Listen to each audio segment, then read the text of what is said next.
பிரியமானவர்களே, இயேசு கிறிஸ்துவின் இணையற்ற நாமத்தில் உங்களை வாழ்த்துகிறேன். இந்த மன்னாற்றுடைய இந்த டெய்லி பாட்காஸ்டை கேட்கிற உங்கள் ஒவ்வொருவரையும் கர்த்தர் ஆசீர்வதிப்பாராக. நீதிமொழிகள் 23:23 இப்படியாய் கூறுகிறது: சத்தியத்தை வாங்கு, அதை விற்காதே, அப்படியே ஞானத்தையும் உபதேசத்தையும் புத்தியையும் வாங்கு என்பதாக. சத்தியத்தை வாங்கு, அதை விற்காதே. Buy the truth and do not sell it என்ற தலைப்பின் கீழ் இன்றைய மன்னாவை தியானிக்கப் போகிறோம். கிறிஸ்தவம் ஒரு மதம் அல்ல, அது ஒரு மார்க்கம். அதற்கு சத்திய மார்க்கம் என்பது இன்னொரு பெயர். இயேசு சத்தியத்தை குறித்து சாட்சி கொடுக்கும்படிக்கு பிறந்தார். அதற்காகவே இந்த பூமியில் வந்தார்.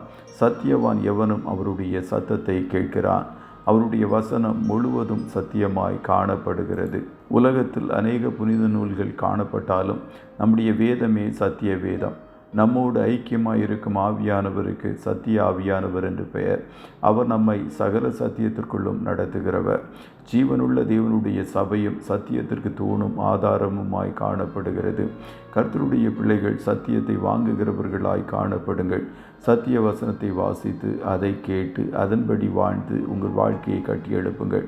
யோவான் அவனுடைய வயோதிப நாட்களில் அவனுடைய ஆவிக்குரிய பிள்ளைகளாய் காணப்பட்ட காயுவும் கனம் பொருந்திய ஸ்திரீயாகிய அம்பாளுடைய பிள்ளைகளும் சத்தியத்திலே நடக்கிறார்கள் என்பதை அறிந்து அவன் அதிகமாய் மகிழ்ச்சி அடைந்தான்.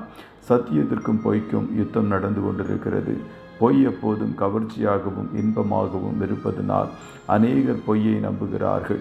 பிசாசின் கவர்ச்சியான வார்த்தைகளை ஏவாள் நம்பினாள். அவன் பொய்யனும் பொய்க்கு பிதாவுமாயிருக்கிறான். சத்தியம் அவனிடத்தில் இல்லாதபடியால் அவன் சத்தியத்திலே நிலை நிற்கவில்லை. அவன் பொய் பேசும்போது தன் சொந்தத்தில் எடுத்து பேசுகிறான். அவனை பின்பற்றுகிற தலைவர்களும் ஊழியர்களும் அவனைப் போலவே பொய்களை பேசுகிறார்கள். இயேசு இஸ்ரவேல் ஜனங்களை பார்த்து கூறினார்: நான் உங்களுக்கு சத்தியத்தை சொல்லுகிறபடியினாலே நீங்கள் என்னை விசுவாசிக்கிறதில்லை என்பதாக. கர்த்தருடைய பிள்ளைகளே, சத்தியத்தை வாங்குங்கள். நீங்கள் சபைகளை தெரிந்தெடுக்கும் போது அங்கே சத்தியம் பிரசங்கிக்கப்படுகிறதா என்பதை முதலாவது சோதித்தறியுங்கள். பெரிய பட்டணத்தின் ஜனங்கள் பவுலின் பிரசங்கத்தை கூட வேதத்தோடு ஒப்பிட்டு பார்த்ததினால் அவர்கள் நற்குணசாலிகளாய் இருந்தார்கள் என்று வேதம் கூறுகிறது. கர்த்தருடைய கண்கள் சத்தியத்தையும் சத்தியவான்களையும் இந்நாட்களில் நோக்குகிறது என்பதை மறந்து போய்விடாதிருங்கள். ஊழியர்கள் சத்தியத்தை ஒரு நாளும் விற்று விடாதிருங்கள். இந்நாட்களில் சத்தியத்தை விற்று பணமாக்குவது எப்படி என்பதற்காக பலவிதமான முறைமைகளை கையாளுகிற பக்கவாட்டில் நுழைந்தவர்களை பார்க்க முடிகிறது. அவர்களால் சத்திய மார்க்கம் தூஷிக்கப்படுகிறது. யூதாஸ் 30 வெள்ளிக்காசுக்காக இயேசுவை காட்டி கொடுத்தது போல இயேசுவை வியாபார பொருளாக்கி விற்கிற திரளான பொல்லாத வேலையாட்கள் காணப்படுகிறார்கள். ஊடகங்களால் வஞ்சிக்கப்பட்ட கிறிஸ்தவர்களின் நிமித்தம் கூத்தாடிகள் எங்கும் சுற்றித் திரிகிறார்கள். சினிமா துறைகளில் காணப்படுகிறவர்களோடு தங்களை ஒப்பிட்டு ஊழியம் செய்கிறவர்களும் பெருகிவிட்டார்கள். ஒருவன் உங்களிடத்தில் வந்து இந்த உபதேசத்தை கொண்டு வராமல் இருந்தால் அவனை உங்கள் வீட்டிலே ஏற்றுக்கொள்ளாமலும் அவனுக்கு வாழ்த்துதல் சொல்லாமலும் இருங்கள். அவனுக்கு வாழ்த்துதல் சொல்லுகிறவன் அவனுடைய துர்க்கிரியைகளுக்கு பங்குள்ளவனாகிறான் என்று 2 யோவான் 1:10-11 நம்மை எச்சரிக்கிறது. கர்த்தருடைய பிள்ளைகளே, சத்தியத்திற்காய் போராடுங்கள். கடைசி நாட்களில் வசனம் கேட்கக்கூடாத பஞ்சகாலம் வரும் என்று வேதம் கூறுகிறது.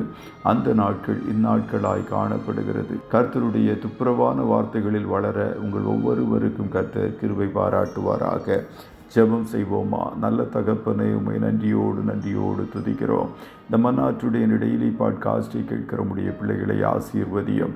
தகப்பனே, உடைய பிள்ளைகள் ஒவ்வொருவரும் சத்தியத்தை வாங்குகிறவர்களாய் காணப்பட கர்த்தர் நீர் கிருபை பாராட்டுவீராக. ஒரு நாளும் விற்று போடுகிறவர்களின் கூட்டத்தில் இவர்கள் காணப்படாதபடிக்கு கர்த்தர் பாதுகாத்து கொள்ளும் என்று சொல்லி ஜெபிக்கிறோம்.